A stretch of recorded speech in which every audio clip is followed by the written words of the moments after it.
మోడీ గారికి గాని ఎన్డీఏకి గాని 400 సీట్లు కాదు కదా 200-220 సీట్లు కూడా దాటే పరిస్థితి లేదు. కాంగ్రెస్ పార్టీకి కూడా ఇవాళ చూస్తా ఉంటే 150-200 మధ్యలోనే ఆగిపోయే పరిస్థితి ఉన్నది.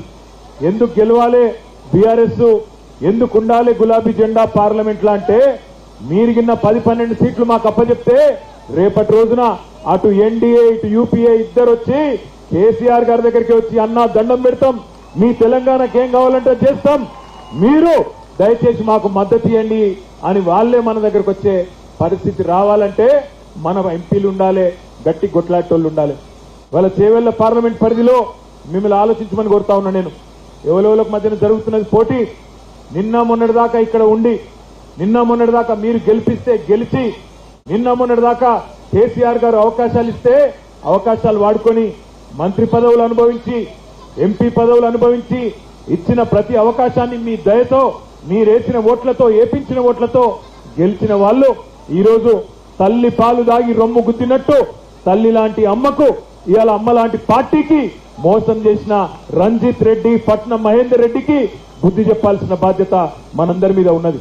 ఇవాళ పార్టీకి కొంత కష్టకాలం రాగానే అధికారం పోయిందో లేదో వెంటనే జారుకునే ఎవరైతే పిరికి పందలున్నారో తప్పకుండా వాళ్లకు బుద్ధి చెప్పాలి. బలహీన వర్గాలందరినీ 93 కులాల బలహీన వర్గాలను ఐక్యం చేసిన బాహుబలి మన అన్న కాసాని జ్ఞానేశ్వర్ అన్న. మొన్న చేవెళ్ల సభ నేను చూస్తా ఉంటే టీవీలో, ఆ రోజు మా స్వామి గౌడ్ అన్న ఒక మాట అన్నాడు, మేము జనాభాలో 85-90% ఉన్న మేము బలహీనులం ఎట్లయితాం, బలహీన వర్గాలం ఎట్లయితాం, రేపు మా దమ్మేందో చూపెడతాం చేవెళ్లలో అనే మాట మొన్న మన స్వామి గౌడన్న చెప్తా ఉంటే నేను చూసిన. నేను మిత్రులందరినీ ఒక్కటే కోరుతున్నా, ఇవాళ కొన్ని రాజకీయ పార్టీలు అంటాయి బలహీన వర్గాలకు అవకాశం ఇస్తే గెలువరేమో అనే అపవాదు పెట్టే ప్రయత్నం చేస్తారు. మరి ఇలా ఒక బలమైన నాయకుడు, బలహీన వర్గాల నాయకుడు కాదు, బలమైన నాయకుడు, బలహీన వర్గాలకు గొంతుకై నిలబడ్డ నాయకుడు చేవెళ్ల పార్లమెంటులో మీ ముందుకు కేసీఆర్ గారు పంపిస్తే కాసాని జ్ఞానేశ్వర్ గారు వచ్చిండ్రు. మరి బలహీన వర్గాలకు రాజ్యాధికారం కావాలి అనే మాట, అనే డిమాండ్ ఏదైతున్నదో అది నెరవేరాలి అంటే అవకాశం వచ్చిన ప్రతిసారి దాన్ని అందిపుచ్చుకోవాలి, గెలిపించి మన సత్తా, మన దమ్మేందో చెప్పి చూపెట్టాలనే మాట నేను మీకు విజ్ఞప్తి చేస్తా ఉన్నా. ఇంకొక మాట కూడా ఆలోచించమని కోరుతున్నా. నేను ఇన్నటి వరకు, ఈ రోజు వరకు చేవెళ్ల పార్లమెంట్ లో మొట్టమొదటి బీసీ అభ్యర్థి కాసాని జ్ఞానేశ్వర్ గారు. ఈ నియోజకవర్గం పుట్టినప్పటి నుంచి ఇప్పటి వరకు మొట్టమొదటి బీసీ అభ్యర్థి ప్రధాన పార్టీల నుంచి. మీరు ఆనాడు మొట్టమొదటిసారి చేవెళ్ల పార్లమెంట్ లో జైపాల్ రెడ్డి గారికి అవకాశం ఇచ్చినారు, తర్వాత విశ్వేశ్వర రెడ్డిని గెలిపించినారు, తర్వాత మొన్న రంజిత్ రెడ్డిని గెలిపించినారు. ఈ రోజు మనందరం కూడా ఎవరమైనా కావచ్చు, ఓసీలు కావచ్చు, ఎస్సీలు కావచ్చు, ఎస్టీలు కావచ్చు, మైనారిటీలు కావచ్చు, బీసీలు కావచ్చు, అందరం ఒకటైదాం. ఇట్ల కాసాని జ్ఞానేశ్వర్ గారికి ఓటేసి బ్రహ్మాండమైన మెజారిటీతో గెలిపించుకుందామనే మాట నేను మీకు విజ్ఞప్తి చేస్తా ఉన్నా. అంబులెన్స్ ఓనియండి, తమ జరగండి సార్. అరే పడుతున్నాం, అరే పైసా పడదో.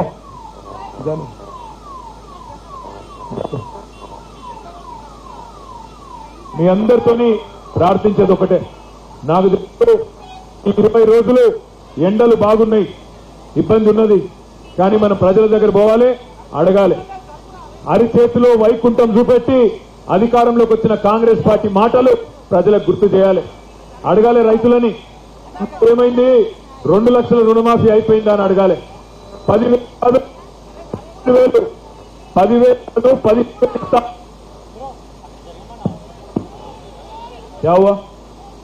10,000 కాదు 15,000 ఇస్తా అన్నవే, ఎక్కడ పోయింది 15,000 అని అడగాలి.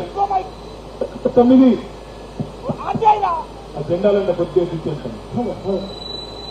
డిసెంబర్ రుణం చెప్పిన మాట, పెళ్లి చేసుకుంటే ₹1,00,000 కాదు బంగారం చెప్పిన మాట గుర్తు చేయాలి. ముసలిళ్లకు ₹4,000 ఇస్తా 100 రోజుల్లో అని చెప్పిన మాట గుర్తు చేయాలి. మహిళలందరికీ ₹2,500 ఇస్తా 100 రోజుల్లో అని చెప్పిన మాట యాడ్ చేయాలి. 1-2 కాదు, ఎన్నో మాటలు అరిచేతిలో వైకుంఠం చూపెట్టి ప్రజలను మోసం చేసి ఇవాళ మళ్ళొక్కసారి తిరిగి మోసం చేయడానికి వస్తా ఉన్నది కాంగ్రెస్ పార్టీ. మీరందరూ బాహుబలి సినిమా చూసిరా? బాహుబలి పార్ట్ 1 చూసిరా? పార్ట్ 2 కూడా చూసిరా? చూసిరా లేదా? మళ్ళా రేవంత్ రెడ్డి మోసం పార్ట్ 1 అయిపోయింది. మోసం పార్ట్ 1 ఏంటిది? అసెంబ్లీ ఎలక్షన్లకు ముందేమో డిసెంబర్ 9 రుణమాఫీ అయిపోయింది ఉరుక్కుంట తెచ్చుకొని 2 లక్షలు అని చెప్పిండు. ఇప్పుడు మోసం పార్ట్ 2 సీక్వెల్ నడుస్తుంది. ఇప్పుడు పార్లమెంట్ ఎన్నిక రాగానే మళ్ళా కొత్త కథ తెచ్చుకున్నాడు. 15 ఆగస్టుకు చెప్తా నేను అంటాడు రేవంత్ రెడ్డి. మోసపోదామా ఒక్కసారి మోసపోయింది చాలదా? అందుకే రైతన్నలకు యాద్ చేయాలి, చెప్పాలి. ఒకసారి మోసపోతే మోసం చేసినోంది తప్పైతుంది. రెండోసారి మోసపోతే ఎవడైతే రెండోసారి కూడా నమ్మిండో వాళ్ళది తప్పైతుంది అనే మాట తప్పకుండా యాద్ చేయాలి. ఇలా రేవంత్ రెడ్డి గారు గాని బీజేపీ గాని ఒక్కసారి ఆలోచించండి. ఏం జరిగింది ఈ దేశానికి వీళ్ళ వల్ల ఆలోచించవలసిన అవసరం ఉన్నది. ఒక దిక్కేమో 100 రోజుల అబద్ధం, మరొక దిక్కేమో 10 ఏళ్ల నిజం మీ కళ్ళ ముంగట్నే ఉన్నది. కేసీఆర్ ఇచ్చిన రైతు బంధు మీ కళ్ళ ముంగట్నే ఉన్నది. కేసీఆర్ 12 లక్షల మందికి చేసిన ఆడపిల్లలకు చేసిన పెళ్లిళ్లు మీ కళ్ళ ముందే ఉన్నాయి. 14 లక్షల మంది ఆడబిడ్డలకు ఇచ్చిన కేసీఆర్ కిట్లు మీద కళ్ళ ముంగట్నే ఉన్నాయి. 46 లక్షల మందికి ఆసరా పెన్షన్లు ఇచ్చి 200 నుంచి 2000 రూపాయలు చేసింది కూడా మీ కళ్ళ ముంగట్నే ఉన్నది. ఇట్లా చెప్తూ పోతే ఎన్నో కార్యక్రమాలు 10 ఏళ్లలో మనం చేసుకున్నాం. హైదరాబాద్ నగరాన్ని సర్వాంగ సుందరంగా తీర్చిదిద్దుకున్నాం. చేవెళ్ల పార్లమెంటు నియోజకవర్గంలో మా కాళే యాదయ్య గారి నియోజకవర్గంలో షాబాద్ లో బ్రహ్మాండమైన పరిశ్రమలను కూడా నెలకొల్పుకున్నాం. వికారాబాద్ ను జిల్లా చేసుకున్నాం.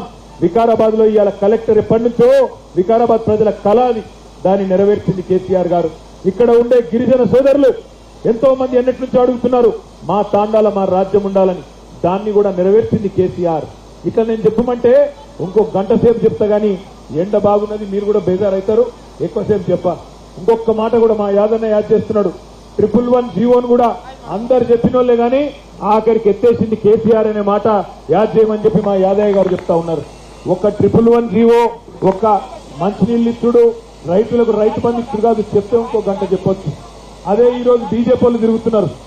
ఏం చేసిండ్రు నాయన? 10 ఏళ్లు మీరు ప్రభుత్వంలో ఉండి దేశానికి ఏం చేసిండ్రు, తెలంగాణకి ఏం చేసిండ్రు, మా చేవెళ్లకి ఏం చేసిండ్రు చెప్పి ఓటు అడగవయ్యా అంటే చెప్పేటందుకు ఏం లేదు. వాళ్ళు అనేది ఒక్కటి జై శ్రీరామ్. ఏమనంటే జై శ్రీరామ్ తప్ప ఇంకేం లేదు. ఏం చేసిండు మోడీ గారు, ఏం చేసిండు భారతీయ జనతా పార్టీ ప్రభుత్వం మా చేవెళ్లకు మా తెలంగాణకు? ఒక్క కళాశాల ఇచ్చినవా, ఒక్క పాఠశాల పెట్టినవా, ఒక్క గుడికి పైసలు ఇచ్చినవా, లేదా ఒక్క ప్రాజెక్టుకు జాతీయ హోదా ఇచ్చినవా అంటే చెప్పే ముఖం లేదు. కానీ జై శ్రీరామ్, శ్రీరాముతో మనకు పంచాయతీ లేదు. రాముడు బీజేపీ ఎమ్మెల్యే కాదు, ఎంపీ కాదు. శ్రీరాముడు అందరి వాడు, అందరికీ దేవుడే. శ్రీరాముడు రేపు బీజేపీ ఓడిపోయినాక కూడా రాముడు మంచిగానే ఉంటాడు, రామునికి ఏం కాదు. రామునికి ఏమి కాదు, బీజేపీ ఓడిపోయినా రామునికి ఏం ఫరక్ పడదు. నేను మిమ్మల్ని అందరినీ దండం పెట్టుకోలేదు ఒకటే, మతం పేరుతో రాజకీయం చేయడం, మతం అడ్డం పెట్టుకొని ఇవాళ ఓట్లు దండుకొని ఎంపీలుగా గెలవాలనే ప్రయత్నం చేస్తున్న భారతీయ జనతా పార్టీకి కూడా బుద్ధి చెప్పవలసిన బాధ్యత మన మీద ఉన్నది. ముఖ్యంగా మా ఆడబిడ్డలు ఎవరైతే తరలి వచ్చిండ్రో మిమ్మల్ని నేను కోరుతా ఉన్నా, ఆలోచించండి. మోడీ గారు ప్రధానమంత్రి అయినప్పుడు 2014లో సిలిండర్ ధర ఎంత? 400. ఈ రోజు ఎంత సిలిండర్ ధర? 1200. మోడీ గారు ఆనాడు 2014లో భారతదేశానికి ప్రధానమంత్రి అయినప్పుడు మన దగ్గర డీజిల్ పెట్రోల్ దొరకది, మన దగ్గర ముడి చమురు దొరకది. భారతదేశంలో ముడి చమురు మనం బయట దేశాలకు వెళ్ళి తెచ్చుకుంటాం. Crude oil